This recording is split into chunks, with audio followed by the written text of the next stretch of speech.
কাশ্মীর হামলাকে কেন্দ্র করে নিরীহ মানুষের ওপর সামরিক শক্তির দাপট দেখালো ভারত পাকিস্তান। ৭ মে দুই দেশের পাল্টাপাল্টি রক্তক্ষয়ী সংঘাতের ঘটনাকে বলা হচ্ছে সাম্প্রতিক ইতিহাসের সবচেয়ে বড় এবং দীর্ঘতম ডগ ফাইট। কিন্তু কেন এই ডগ ফাইটকে বড় ও দীর্ঘতম বলা হচ্ছে, বিস্তারিত থাকছে জান্নাতুন নাহার জেরির ডেস্ক রিপোর্টে। ডগ ফাইট হলো একটি সামরিক শব্দ যা আকাশ যুদ্ধে নিকটবর্তী যুদ্ধ বিমানগুলোর মধ্যে সংঘাতকে বোঝায়। এটি মূলত যুদ্ধ বিমানের পাইলটদের মধ্যে কৌশলী যুদ্ধ, যেখানে তারা আকাশে একে অপরের কাছাকাছি দূরত্বে থেকে মোকাবেলা করার চেষ্টা করে। এটি খুব দ্রুত ও উত্তেজনাপূর্ণ হয়।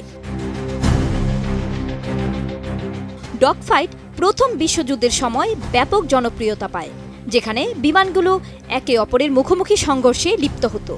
ডগ ফাইট শব্দটি এসেছে কুকুরের লড়াইয়ের সঙ্গে এর মিল থাকার কারণে। যেমন কুকুর লড়াইয়ে একে অপরের উপর ঝাঁপিয়ে পড়ে, তেমনি আকাশে যুদ্ধ বিমানগুলো দ্রুত গতিতে এবং একে অপরের খুব কাছ থেকে লড়াই করে। গত ৭ মে ২০২৫ পাকিস্তানি ও ভারতীয় যুদ্ধ বিমানের মধ্যে যে ডগ ফাইট হয়েছে সেটি সাম্প্রতিক যুদ্ধ বিমানের ইতিহাসে অন্যতম বৃহৎ ও দীর্ঘতম সংঘর্ষ ছিল। সংবাদ মাধ্যম সিএনএনকে এমন জানিয়েছেন একজন জ্যেষ্ঠ পাকিস্তানি নিরাপত্তা সূত্র। মোনালিসা হেভি ফ্লো 15 পিস প্যাকেটের সাথে ৮ পিসের একটি প্যাকেট একদম ফ্রি। সূত্রটি জানায় মোট ১২৫টি যুদ্ধ বিমান ১ ঘন্টারও বেশি সময় ধরে সম্মুখ লড়াই করেছে, তবে কোনো পক্ষই অপর পক্ষের আকাশসীমা অতিক্রম করেনি। তিনি আরও জানান, কখনো কখনো ১৬০ কিলোমিটার বা ১০০ মাইলেরও বেশি দূরত্বে থেকেও ক্ষেপণাস্ত্র ছোড়ার ঘটনা ঘটেছে।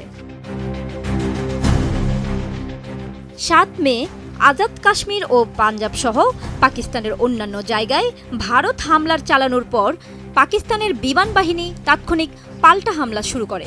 এ সময় ভারতের ৫টি যুদ্ধ বিমান ভূপাতিত করা হয়। পাকিস্তানের এ জ্যেষ্ঠ কর্মকর্তা জানিয়েছেন, সে সময়ই দুই দেশের যুদ্ধ বিমানের মধ্যে প্রায় ১ ঘন্টারও বেশি সময় ধরে ডগ ফাইট বা সম্মুখ লড়াই হয়। আর এ যুদ্ধকে আধুনিক সময়ের সবচেয়ে বড় এবং দীর্ঘ ডগ ফাইট হিসেবে অভিহিত করেছেন তিনি।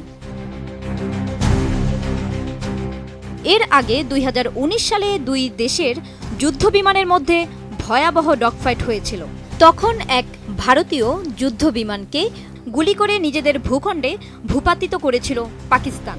ওই সময় অভিনন্দন নামে এক পাইলটকে আটক করে তাকে সংবাদ মাধ্যমের সামনে আনা হয়। তবে দুই দেশের কেউই এবার এমনটি চায়নি। তাই চিরশত্রু কোনো দেশই নিজেদের পাইলটদের সীমান্ত অতিক্রম করতে অনুমোদন দেয়নি। এক কর্মকর্তা জানিয়েছেন, পাকিস্তানের লক্ষ্যবস্তুতে আঘাত হানতে ভারতের যুদ্ধ বিমানকে একাধিকবার চেষ্টা করতে হয়েছে। এ সময় সম্ভাব্য হামলাস্থলের সাধারণ মানুষকে যথাসম্ভব সতর্ক করার চেষ্টা করেছে পাকিস্তান। এতে তারা হতাহতের সংখ্যা অনেকটা কমিয়ে আনতে সমর্থ হয়েছেন বলে জানিয়েছেন পাকিস্তানের সশস্ত্র কর্মকর্তা। জান্নাতুন Nahar Jerry, desk report, ATN news.